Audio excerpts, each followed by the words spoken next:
Hi అందరికీ, అందరూ బాగుండాలని ఆశిస్తున్నాను. ముందుగా లైక్ చేసి వీడియో చివరి వరకు చూడండి. ప్రాణం పోతున్నప్పుడు ఎంత బాధగా ఉంటుందో తెలియదు కానీ, ప్రాణం అనుకున్న వాళ్ళు వదిలేసి వెళ్ళిపోతుంటే ప్రాణం పోతున్నట్టే ఉంటుంది. పరిచయం ఎన్నాళ్లది అని కాదు, ఎంత అర్థం చేసుకున్నారన్నదే ముఖ్యం.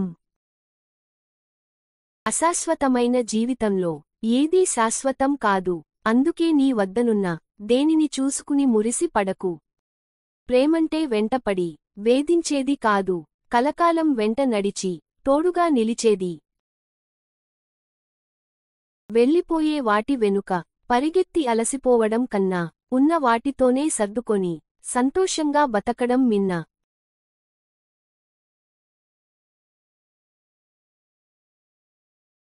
గౌరవం లేని పలకరింపు, మర్యాద లేని మాట, మనశ్శాంతి లేని సంపద, ఆరోగ్యం లేని జీవితం నిరుపయోగం. నువ్వు నన్ను ఎంత బాధ పెట్టినా తిరిగి నిన్ను ఏమి అనడం లేదంటే నాకు చేతకాక కాదు. ఆ బాధ ఎలా ఉంటుందో నాకు తెలుసు కాబట్టి, నావల్ల అది నీకు కలగకూడదు కాబట్టి. జ్ఞాపకాలకి కూడా మతిమరుపు ఉంటే బాగుండు అనిపిస్తుంది. గుండెల్ని పిండేసే కొన్ని సంఘటనలు గుర్తొచ్చినప్పుడు. చావును కూడా వేడుకగా చూస్తారు కొందరు. మరణం అందరికీ తప్పదని తెలిసినా